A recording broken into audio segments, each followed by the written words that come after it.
welcome to tonight's Zoom at 8. We are here every Tuesday.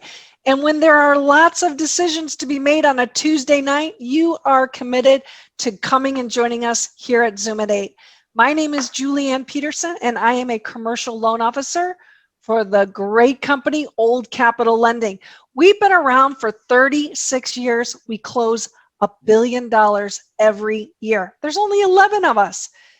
But you have to know that we start at $1 million and 5 units. So don't be afraid. Don't think that Old Capital won't consider my deal. That's what I do. That's what I'm looking to help you, all of you that are new to multifamily. This is my quest. My thirst is to help new people like yourself. That's why we started Zoom at 8, to really make sure that we can put deals together. Because remember, you need to have a solid sponsor. So maybe you don't have one, but that's what Julie at Old Capital does. I have the relationships that I bring to your team. Thank you for everybody else for joining us. I do want to get to our speaker, and I'm just so blessed to find some really great speakers that can share their talents and treasures with you. And Dave Allred is beyond. We're just so blessed to have him.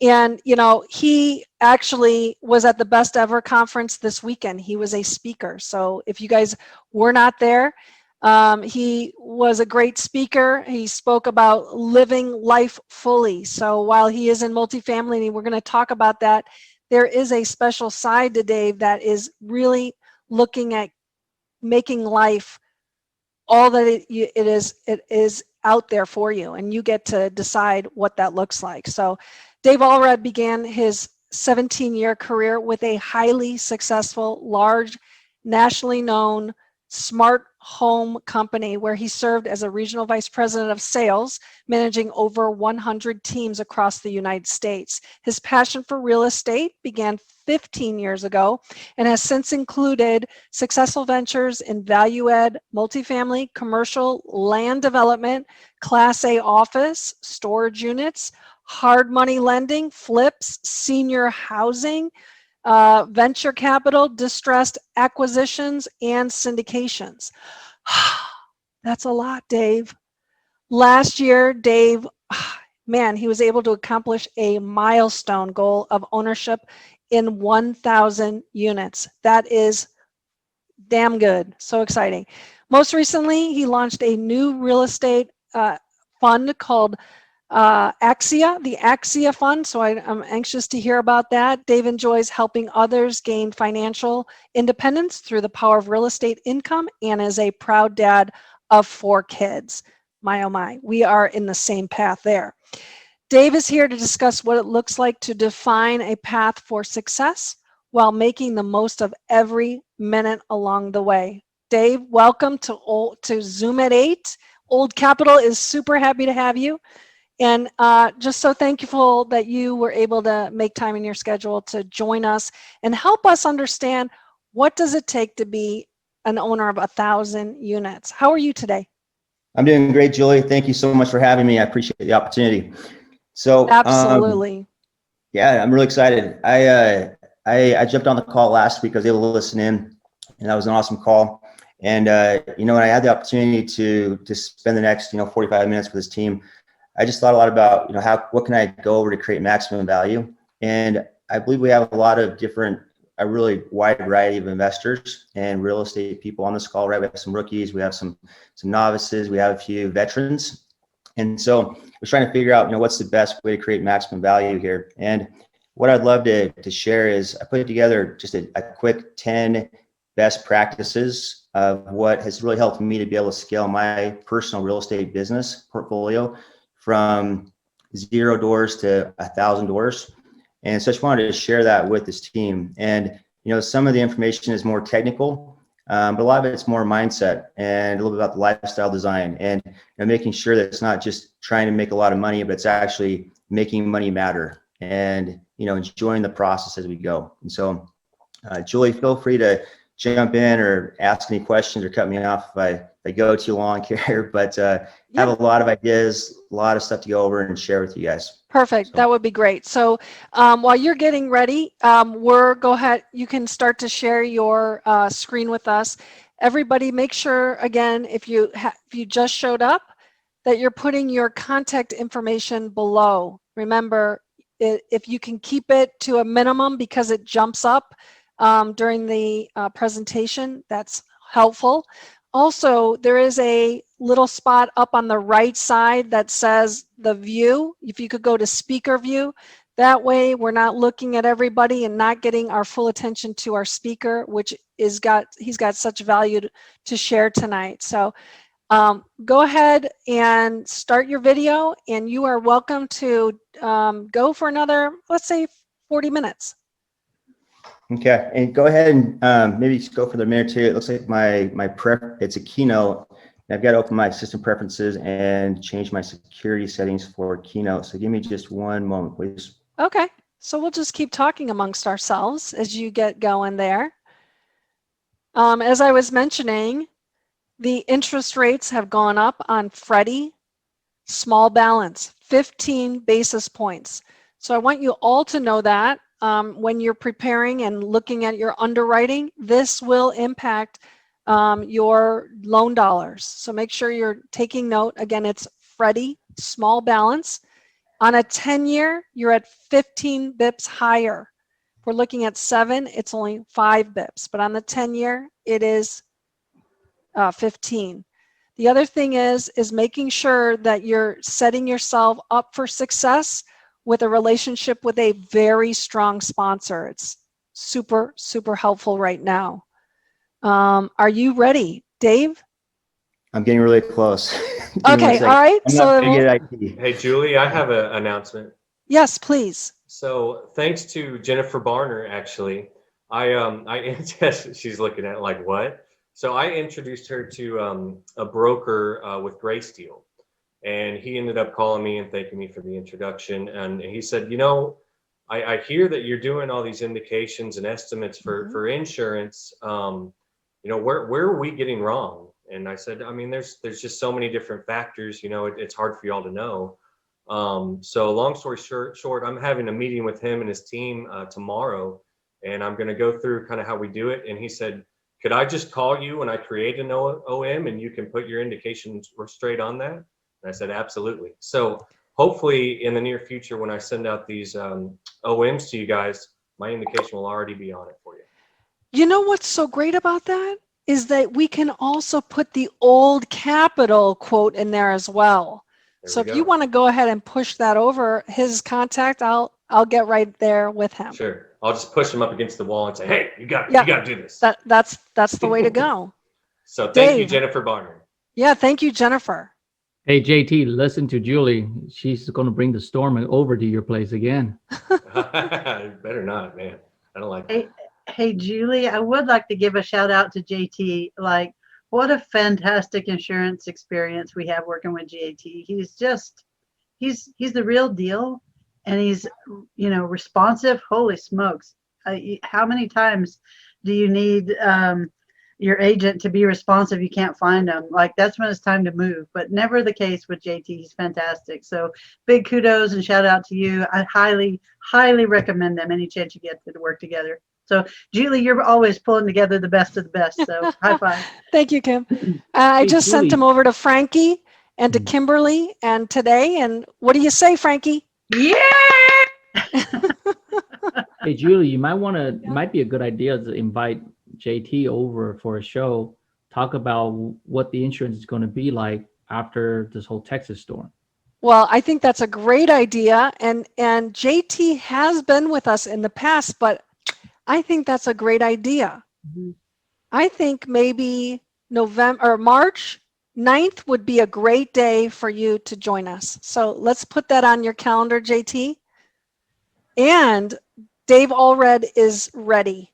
So let's give him a great attention. And if you would put your questions in the chat box, that would be helpful. Thanks so much, everybody. Awesome. Thanks, Julie. Can you see my screen okay? I can. Yep. Perfect. All right. So 10 best practices to scaling to 1,000 doors by age 40. And so this was something that was important to me a few years ago, actually about a decade ago. And it all started with a pursuit of achieving financial freedom for me and my family. I've got 4 young children, ages 4 through 16. And I realized a long time ago I was very motivated by freedom. And I talked to my CPA about 12 years ago. I asked him, hey, with all of your high net worth clients, what are they doing to really create wealth and more freedom in their lives? And he said all of his clients either own businesses or real estate or both. And so I took that as a challenge. Okay, so hey, I want that. And so I really just started to study the game of real estate. And I've loved the journey. I've really appreciated it. I've learned so much, and it's been fun to actually now be able to share and teach a lot of other people about this as well. And so what I've done is I spent an hour or two today, and I just typed up 10 best practices that really helped me personally how to accomplish this. And I'm going to go really fast just for the sake of time. And so feel free to ask questions or type in the questions, and we'll knock those down at the end. So these are the 10 best practices. And again, some will be technical, some will be more mindset. The first one is intentionality, and it's called lifestyle design. And this is something that I started about 8 years ago, and I started writing down, what I really wanted in my own life. It's like a blueprint for my family, my life. And so I identified the 10 parts that were most important to me to live a successful, balanced life. And I've got them on the screen here. So, number 1 is the end goal. And so in the end goal, I have an actual mission statement, just like in a business. I have my family's core values, our guiding principles. I have 10 non-tangibles, things I won't do in my life. And it's all typed up. It's all typed out. And, this is a living document. It's something that is always evolving. It's not static. But it's been really fun to have this kind of clarity in my life. So number 2, chapter 2 is family. What do I want for my family? How do I want to parent my children? How do I want to, what kind of quality of life do I want for my spouse? Number 3 is health and time management, finances, business, spiritual, personal growth, relationships, and experiences. I feel like if you can do all 10 of those things at a high level, you're going to have a really fulfilling, happy, balanced life that's going to be significant.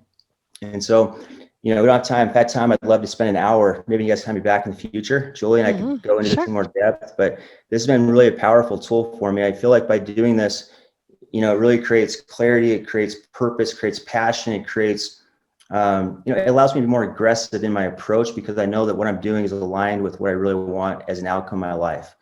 I think a lot of times people live life and operate based on being very reactive versus being proactive. And so my challenge to everyone on this call would just be is to get really, really clear on your outcomes. What do you really want? Sometimes people will hike. I had a chance to hike Mount Everest about 3 years ago. And, one of the things we talked about with our guides on that, the Sherpas and our guides was, a lot of people spend their whole lives climbing a mountain, and they get to the top of the mountain, they realize, hey, that was the wrong mountain, right? They weren't even climbing the right mountain to start with. And it's a really powerful concept. And, if we work so hard and we're in this, this race to get to this finish line, make sure it's the finish line that we really want to be pursuing. But I found real estate to be a really powerful tool that kind of accelerate what I wanted in my life. And so just a few points on this. I challenge everyone on this call just to have a written plan for your life and what you want in your investments. There's some science that shows that when a goal is written down, it's 42% more likely to be hit simply by the act of writing down those goals. And what I found is I don't have the best memory, right? And so if I write everything down on a spreadsheet, this lifestyle design, I can come back to it every week or every month, every week, and actually measure my progress and hold myself accountable. But I can also go and I can add new inspiration, new ideas, new concepts as we go. And so, again, I know this isn't really real estate, but I just want to start off with this because I feel like this, for me, has been really powerful because I know exactly what I want out of my life and in my investments. I think a lot of times people make investments just based on emotion or FOMO, fear of missing out, right? And what I found is that the higher the emotion, the lower the intelligence when it comes to investing, right? So we really want to be strategic and intentional in how we approach our real estate investments. I realized also, I heard some science about how when they interview people that are, about to pass away, they're on their deathbed and they look back at their lives and they say, hey, what do you regret? What would you have done differently? And at the end of the day, it's almost always, they really cherish their memories, experiences, and relationships. And I've tried to really customize my approach in real estate to being able to make sure I'm creating great memories, my families, the communities we serve, et cetera, great experiences and relationships working with my friends and all of my capital partners, a couple hundred of them are all my friends, my social network, which I love. And some people are like, dude, that's crazy. Like, why would you want to, they're scared of doing business with their brothers or with their family, their friends. I actually would say, why would you not want to do that and create value with your friends, with your family? It's kind of more of an abundance mentality where you can create collaboration and synergy with those that you really love and you appreciate. So anyway, if you guys wanted a copy of the lifestyles, I'm happy to share it. It was never meant to be a product. I don't sell it or anything. But if you want to send me a DM, Instagram or Facebook, it's just Dave Allred, and send me your email address. I'm happy to share it if that's valuable to you. So and we can also take this and send it out to all of our people who are here tonight. We can send it on that email like we do every week. So if you wouldn't mind, that would be helpful as well. I'd love to. I'd be happy to. For the record, it was just a basic spreadsheet. It started out, 8 years ago, and it's kind of evolved into a little bit more complex, but it's not like a really beautiful, it's kind of raw still, but I'm happy to share it with you guys if you feel it's valuable. Cool. So, all right. So that's the first best practice. The next one is the pursuit of financial freedom. And the pursuit of financial freedom for me has been such a motivating factor. I realized that freedom is really, it fires me up. I want freedom in my life to be able to be doing what I want to be doing, people I want to be doing it with, where I want to be doing it with. And so for me, passive income and enough passive income to pay for my family's cost of living really gets me excited. And by getting clarity on why that's important to me, I've been able to go out. So I actually knocked doors, going door to door, selling home security, as well as residential solar for about 17 years. That's how I started out with earning my income. In fact, Eric Chatterton, I saw he's on this call. Eric was one of my top first year reps a long time ago. I didn't know he was even on this call, but good to see a familiar face on here. And so earn the money the hard way, right? Going door to door and selling. And I realized I had to take that active income into something that's going to pay long-term dividends, and how to transition that active income over to passive income. And I realized that real estate was by far the best way to go and do so. Again, about 10 years ago, and if you haven't done this, I just want to challenge everyone on the call to do this, is to identify what your financial freedom number is. And it's a really simple equation. You take your total current cost of living for a year plus your discretionary spending. Let's say you spend $100,000 right now as a cost of living. Then you want an extra $50,000 to travel more and whatever other hobbies. So your financial freedom number is $150,000. Then you simply take from that number what your current passive income is. Let's say it's $50,000 from a few condos or townhome or fourplex you own. So the difference, that's your financial freedom gap. Say it's $100,000. You write that down, and then you simply reverse engineer. Okay, how many more doors do I need to invest in, to own, to be able to accomplish that financial freedom number? And for me, again, this has been a powerful equation. It sounds so simple, but just looking at that every week, okay, $60,000 more dollars, $30,000 more dollars to be able to get to that number was really, really exciting for me. And so, can you go over that one more time? Because I want to make sure everybody understands that. You bet. So the financial freedom equation is taking your current cost of living, right, for a year. If you know what that is, I have a template I made as well for that. But it's just basically your housing expenses, your car expenses, your food, health care, whatever else. You put that into a spreadsheet on a month-to-month basis, times up by 12 months. So that's your current cost of living. And then on top of that, you want to add whatever else you want for discretionary spending, right? You don't have to do this, but for me, it's, I always want to keep kind of up leveling and doing life at a bigger level. And so, figure out, you want to buy, more trips, want to do more vacations with your family, you want to take your kids to a nice school, whatever that might be. And so that's your discretionary spending. You add those two numbers together, and that's your financial freedom number. From that number on a spreadsheet, the next number would be current passive income, whatever number that is, whether that's $100 or $100,000. Okay. subtract that number, and that gives you your financial freedom gap, or your financial freedom, your goal, what you still need to work on. Okay. And then you just get creative. You say, okay, hey, I need, $75,000 more. So how many more doors do I need to be able to get $75,000 of passive income? How many more ATMs do I need to purchase? How many more storage unit complexes? How many more RVs do I need to own to be able to get this passive recurring income to be able to pay for, or it could be dividend stocks or whatever else, for me, it's real estate usually. And so that's your financial freedom goal. And you just chip away at that, and I think a lot of times nowadays, a lot of people have a hard time with delayed gratification, but that's really important in this process. They say, how do you eat an elephant? And the answer is, one bite at a time, right? And so you see that number, maybe it's $100,000 of passive income that you still need. Don't let that scare you, right? It might take 5 years, it might take 15 years, but I feel like that's a very worthy mission to be working towards, right? And so I just want to share that with you. But I think the key there is not just having it in your mind, but you've got to have it in writing. You've got to go back and look at it frequently. A mentor of mine a long time ago said, Dave, a goal that's not written down is a dream. It's just a dream, right? And so we've got to be able to hold ourselves accountable by writing it down and measuring it. So, okay. And then also just one last thing on this financial freedom topic is, I believe strongly that if you just chase money, that's fine. But really, if you can make money matter and you put purpose behind the money, and you already know what you're going to do in your life to be able to fast track your goals for your family and for you personally, money just, it comes to you more easily. I feel like money is attracted to where it knows it's going to be taken care of somehow. I can't explain it, but I've seen it. And so if you already know your blueprint, what you're going to do with this capital, it really then becomes plug and play.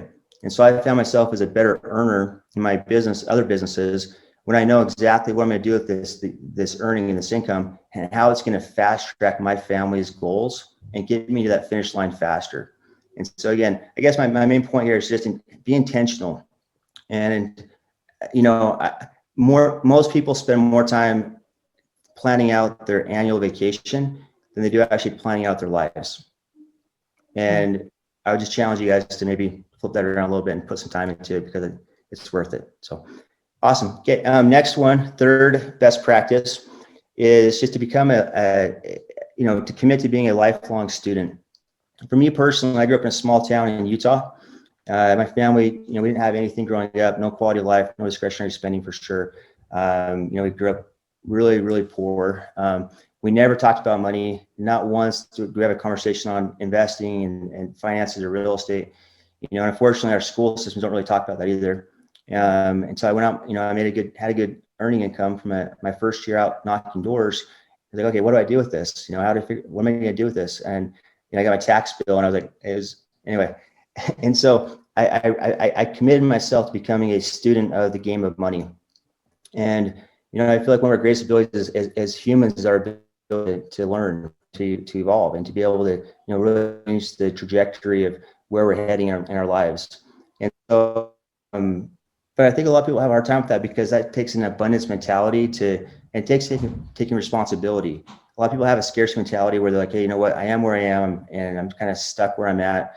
But ultimately, we really have the ability to change wherever we want to get to in life, and our trajectory is really based on our habits and our decisions, right?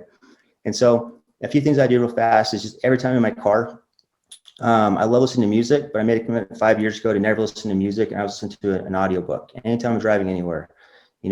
Every morning I'm up at 6 o'clock, there's just a very dialed in morning routine. I don't have time to go over it right now. But just to really, I read for 20 pages every morning, no matter what, some of my mentorships and masterminds and different events that I go to, they're very strategic to make sure I'm growing in this space. And so I think that's been helpful throughout the process. Number 4 is don't lose your money. So I've done a couple hundred different investments across the spectrum, blockchain, agricultural hemp, to storage units, to commercial. Julie went over some of those numbers, but pretty much everything. And I've only lost, knock on wood, I've only lost money 3 times in 3 investments. And Warren Buffett says it this way. He says, there's 2 rules for investing. And rule number 1 is never lose money. And rule number 2 is don't forget rule number 1. You know, and when we lose money, it's you know, it's 1 step forward and it's 2 steps backwards. And so it's really important that we're always looking at mitigating our risks. And I believe that a lot of times, you know, there's risks in any investment, but most of those risks can be mitigated by thinking ahead and realizing where those threats and those risks lie. And then just being proactive and talking to our mentors and our masterminds and books and Googling and Bigger Pockets and, you know, calling Julie and like figuring out from the experts, hey, there's a risk here. What can I do to mitigate that risk? We can actually mitigate the majority of risks in real estate, in my opinion, if we just put some thought into it and really get strategic about that. A few of the things that I do personally to mitigate risk across my portfolio is I really focus on my asset types. Considering the market cycle we're in right now, you know, we're 12 years into a phenomenal housing market. Actually, it's going to continue for a while personally, but it's not a matter of if, but when there will be a recession or a downturn. So for me personally, I am only investing in recession resilient assets. The fund we just launched, the Axia Fund, we're only investing in RV parks, self-storage, and apartment complexes because they're very recession resilient. And they're all value add where we go in, you know, it's a C asset in a B neighborhood where we can go in and improve that asset, force that market appreciation. And we feel like that's a nice way to be able to not just rely upon the market appreciation, we can actually, you know, force that and have influence on the appreciation of our assets. So I'd say, you know, make sure you pick good assets you're investing in, obviously. The deal structure is super important. I have 10 guiding principles that I've just learned through the years. You know, anytime I get a lot of deal flow now, I get probably 10 plus deals a day in my inbox. And so I just have a very systematic approach to it. I can look at a deal in about 1 minute and say, okay, this doesn't fit, or okay, let's do some more due diligence here. You know, do I trust the executive team? Yeah. What's the tax benefits of loss? You know, what's the liquidity on it? You know, does it fit with allocations? Does it fit within my long-term goals? Is it something do I understand it front and back, etc.? And so have your own little, you know, guiding principle on how you want to do your, it's important you have that quickly because as you get more and more experienced and sophisticated, you'll get more and more of that deal flow. So the next one is power and proximity. This is something that I just learned over the years. And, you know, hanging out with guys that are doing real estate on a much bigger level than me has been, it's been really one of the biggest keys to my success. I remember growing up as a kid, I was like $8,000 in a year. I would make it. Like that was my definition of success, right? They guys like Joe Fairless and Steve Bond and Dan Hanford and, you know, Trevor McGregor and, you know, I know Grant Cardone really well. And, you know, I've spent a lot of time with, anyway, a lot of guys that are doing some really big things in business. And just seeing how their mentality and their paradigm and their perspective is, it really inspires me to, I'm like, wow, I'm actually thinking really small. You know, I look back at when I was 20. When I was 20, I was proud of what I was doing. But I look back now, I'm like, man, I was thinking so small. You know, and then when I'm 30, I was a vice president of sales. I was running 100 teams across the country. And I was really proud of it. But I look back and I was like, man, I was playing so small. You know, and I'm proud of where I'm at 40, but I hope that when I'm 50, I look back and say, hey, Dave, you're playing really small. And I hope when I'm 80, when I'm 90, I look back and say, hey, you know, when I was 80, I was still playing small. So that's kind of my personal approach on that. But there's power in proximity. I'd encourage you guys to have mentors. And obviously you guys understand that concept. You're on this call right now. You know, I have over a dozen real estate mentors, people that I can go to, kind of my tribe that I trust, and I can go bounce ideas off of them. And then also, you know, I recommend that you have, you know, be willing to pay for access, you know, for knowledge. I spend you know, over six figures a year on self-development, you know, mentorship, coaching, masterminds, and I know it's a lot of money. Some guys hear that like, man, that's crazy. You could go buy a lot of real estate with that money. But I believe that our mindset's really the most important. You know, the real estate the 6 inches of real estate between our ears is by far the most valuable real estate, right? So anything we can do to improve that and make that more effective, I feel is money well spent, and the ROI is there. All right, am I going fast enough? I'm trying to whip You're through good. the. You're good. Okay.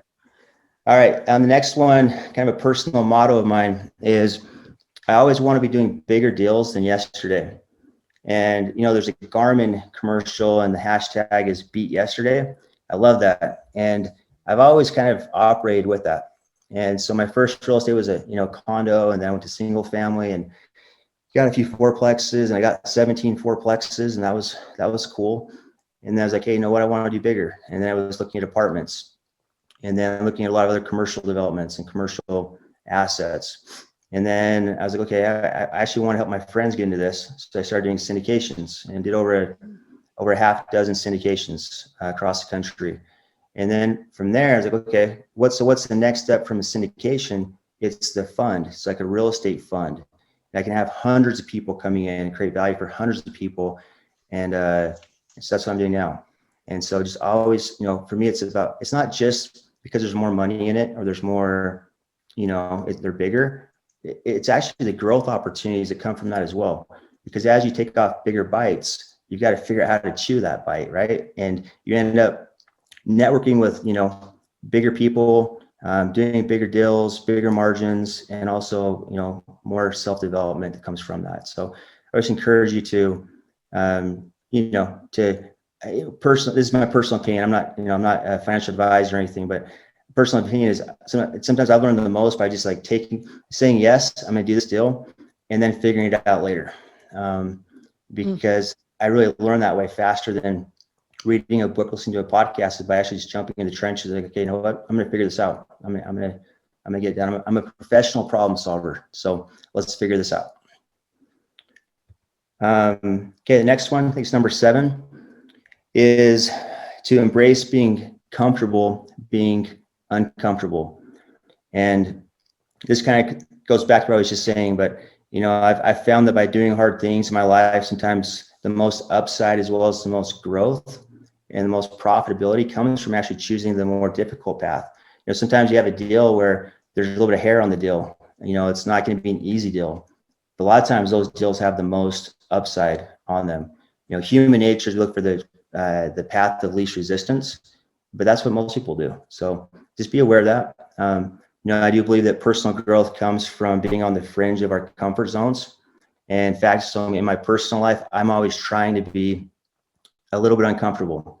Now that sounds weird probably to a lot of people, but I signed up for an Ironman, triathlon that I'm doing here in a few months. Totally unprepared for it. Scared. I'm actually really scared about it. I just signed up for it. I'm going to figure it out. We're getting after it. Climbing up Mount Everest, skydiving 8 times, whatever it is. It's just, I always want to be uncomfortable because I know I'm growing when I'm uncomfortable. So looking back, I know in my life, I just don't ever feel like I have any regrets. And, I think there's a lot of people when they kind of wrap up their careers, they look back at life and I think very few people look back and regret what they actually failed at, but a lot of people look back and regret not having tried. And so I just don't want to ever have any regret in my life. And so again, I like to go kind of big, and maybe it's a little bit aggressive, but for me, it's worked really well. And I think as long as you mitigate risk and you pay attention to, where things could go wrong, sometimes it's really fun to be able to go and do things, big things. And so, all right, number 8. So when I started out originally, I was very scared of leverage. I was very, I'd always been taught that debt is bad, and I was really nervous about it. I was kept like no more than 50% leverage on my portfolio.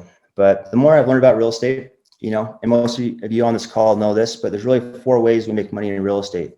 It's cash flow, appreciation, depreciation, and principal reduction.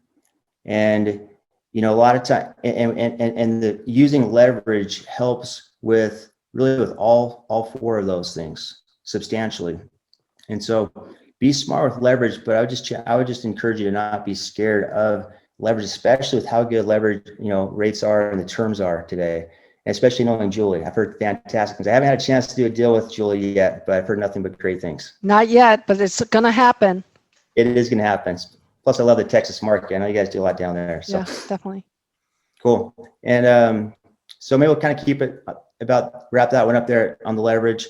Well, actually, two more things. 1031s, just for those that may be a little bit newer, 1031s are such a powerful tool. For me, as I mentioned, I had those condos and townhomes into fourplexes.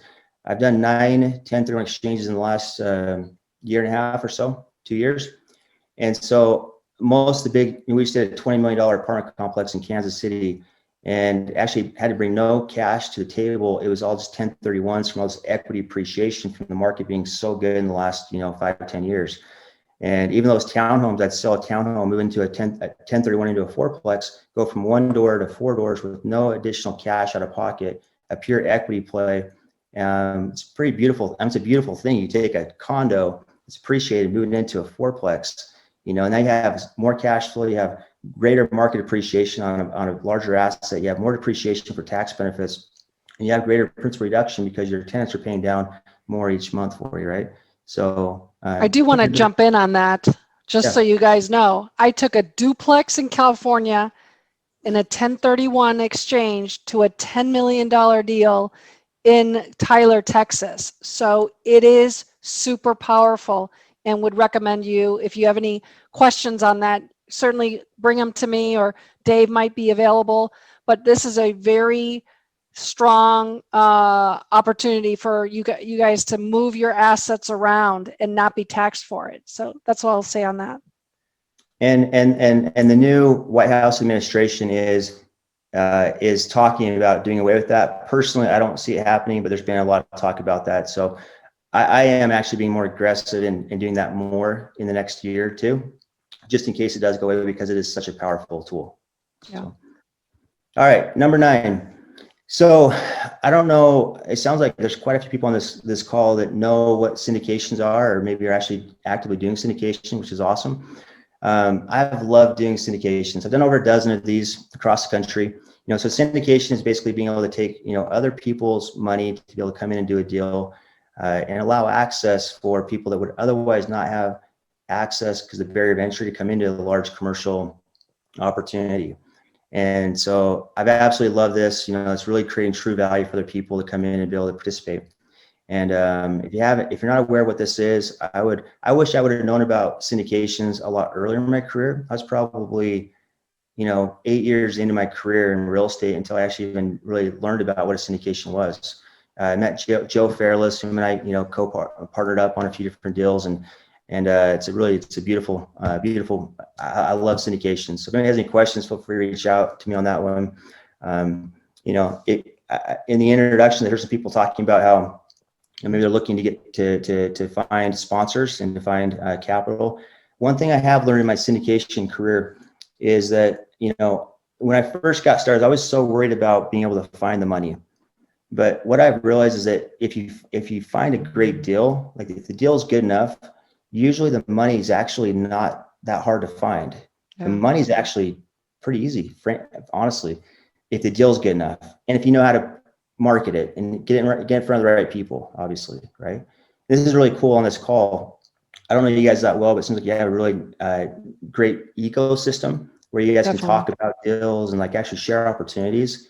That's powerful. So if you guys have a great deal, again, especially right now, everybody's talking about how the market's so, the economy is so, there's so much money on the sidelines right now looking for good deals in real estate. That's my experience. We would agree.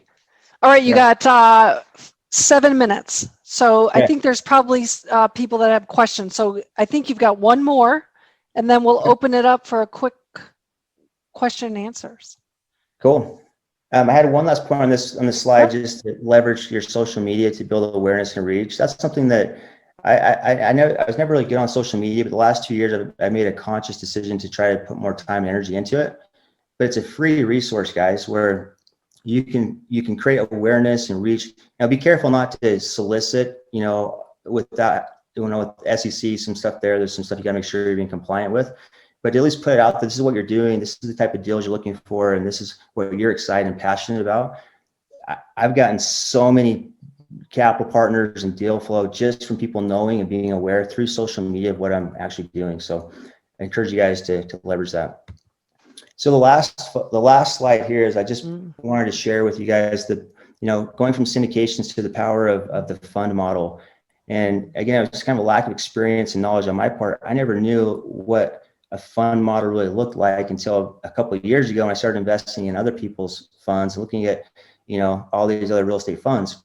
And so the difference on a syndication is just one address, and it's just that one asset. A fund is multiple assets. And so, for example, in our fund, we do 3 different types of assets. We do multifamily apartments, we do self-storage, and we do RV parks.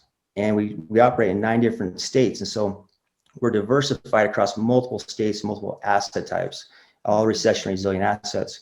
And so that's a real benefit of that's the difference between a syndication and a fund. But the real benefits of a fund, just to share so you guys are aware of it, is diversification, but it's also the power of compounded returns. And so when an asset sells off, so we do a value add approach on an apartment complex, make $2-3 million on the disposition. Those funds stay within the fund, and we reinvest into more apartments, more self-storage, do more value add. And so you really get that, that accelerated returns within that fund structure. So it's pretty exciting, something I never really paid a lot of attention to. But yeah, if anybody has any questions on that, I don't have time to go through more details on that one. But in terms of the I had a slide here we can go over, but we can do it later on. This is kind of our fund structure here. And this is the one I wanted to talk about real quick. So this is just a simple graph that shows a single property investment versus a fund. It's 2.7 times less risky in a fund than on a single asset because of that diversification across multiple different asset types. And so going back to risk mitigation, that was something that I thought was really interesting. So anyway, guys, there's 10 best practices. If anyone has questions, feel free to reach out to me on Instagram. It's Dave Allred. I'm pretty active on there. Email is dave@axiapartners.com. And yeah, but most of all, I hope this is helpful and hope I'm able to create some value for everybody on this call. So yes, maybe we'll have to have you come back for a fund conversation, because that is some really interesting stuff that you shared with us at the end. And I think it's becoming a very popular structure to some of these deals. So let's think about that. So I think Kim was asking, what was the source of the IRR risk chart that you shared with us? That one, my fund manager, so Joe Fairless, he's a big syndicator of Texas, and my fund manager helped put that one together, those data points. Yeah. What would you prioritize first, cash flow or appreciation? Well, I would say number one, I would prioritize preservation of capital. And then number two is a return on capital. So again, going back to this, I just don't like to lose. What I learned about myself, guys, is that I hate to lose more than I love to win. I don't want to lose. So that's number one. But number two, I would say, so cash flow versus appreciation. I mean, obviously you want both, but I would definitely put cash flow as number one. Yeah. To me, I'm a cash flow investor. There's nothing more fun than getting that mailbox money just coming in without you having to do anything. It's just super consistent and coming in. And frankly, I'm such a cash flow investor that I don't even really care a lot what the market values do in the short term, because I know in the United States housing market, there's never been a time where 5 years later, housing prices were not higher than they were 5 years previously.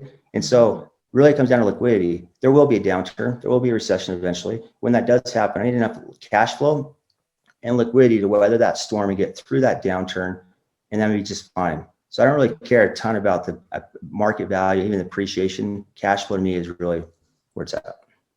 Yeah, I'm in San Diego, where all we have is appreciation. We don't have cash flow. So I think it also depends on, obviously what your goal is. And most people are cash flow. Yeah, for sure. Anybody else? Great question though. Yeah, definitely. Anybody else? Let's open it up before Dave maybe is going to join us. I don't know, with 4 kids, I'm sure he's probably got some dinner that he needs to attend to, but is there anybody else who has a question?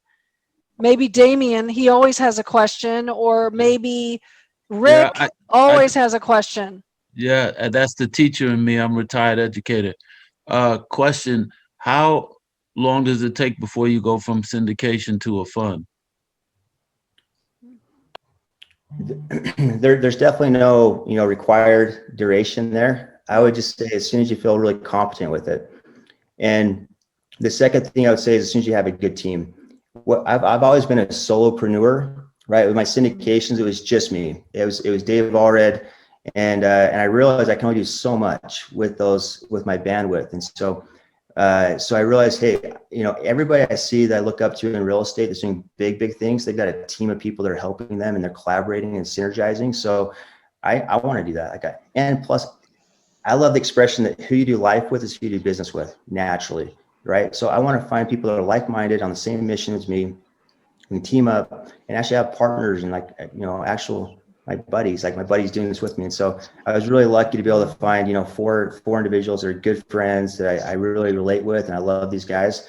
And then our fund manager just kind of fell in our lap, and he's like a savant. He's a CEO of Colliers International, and he came in as our fund manager. He's absolutely just he's awesome.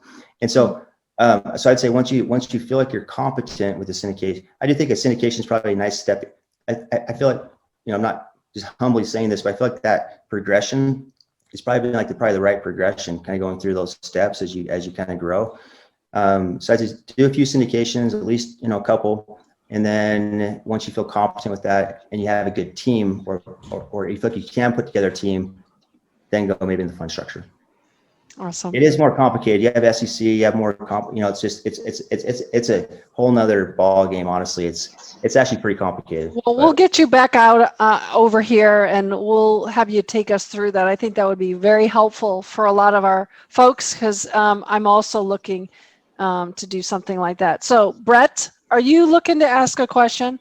Yes, ma'am. Real quick. Dave, I'm curious, as we move forward in syndications and, I'm still very new in this. Actually, Eric is my partner and he speaks very highly of you. So I appreciate you taking some time tonight. What would you think is, as we're kind of starting out in syndication, is the sweet spot for size of deals that we're looking for? Obviously, as new as we are, a 400 or 500 unit deal is probably a little too big. But then a 50 or 60 unit deal is going to be a lot of work with kind of minimal return. So I'm curious what your thoughts are on, about what the right size might be. Man, that is such a good question. Personally, I actually pay more attention to my financing, like where can I get good financing? Where can you qualify with your background and your credentials and everything? Julie's pointing at the old capital behind her. So make sure your lending's in place. You're going to be able to qualify. You're not going too big for that. Right. And then secondly, I actually look way more at the markets I want to be in. So like my whole investment thesis right now, I want to share with you guys real quick on the fund is we're only it's the net migration trends. People are leaving California, they're leaving, the East Coast, or moving into Texas, Colorado, North Carolina, Idaho, Arizona, Utah, all those states, Tennessee. And so there's net migration coming into those places. And there's also really good, growth numbers and also frankly, where there's less government regulation with potential eviction moratoriums and rent control, et cetera, some of those things. So look at the market a lot. Even the sub-markets down to the city level, what the economy is doing, what the employment's what's happening in that city. But I would probably challenge you to go a little bit bigger than what maybe you're thinking. Just generally, if I look backwards, I just wish I'd done things bigger to begin with. There's a real barrier of entry. When you look at a 12-plex or a 20-plex, there's actually quite a few buyers looking at that same asset type, Brett. Whereas if you have, you're looking at a 200 unit or 400 unit, there's a lot less pool of buyers that are going to be able to look at that asset. So there's less barrier of entry on those smaller asset types. But I really I don't have a great answer for you in terms of the number. I'd say, bite off enough where it gets you a little bit uncomfortable. It doesn't it's not going to ruin, it's not going to ruin you if for some reason it did go wrong. Sure. That makes sense. Sure. Is that helpful? It does. It really does. And right now we're targeting about 120 to 180, maybe a little over 200 units. Because I think that's kind of for the returns that we get, I think that's pretty effective, but it's not so big that if we actually, get that deal that we're going to throw up our hands and go, okay, now we got to call somebody that knows what to do. Cause I think we're in a really good spot. If, I think you're in a great spot. I think that's a great number of doors to really get your feet wet with. Okay. Thank you. I really appreciate it. I'm excited for you. I'd love to hear about your success with you and Eric. Keep me Absolutely. We absolutely will. Thanks, Dave. All right, you guys. Well, I'm gonna shut it down because it is time to network. So Dave, thank you for the insight, the 10 steps to creating financial freedom. And I mean, we are so thankful that you were so gracious and generous with that information. Now listen.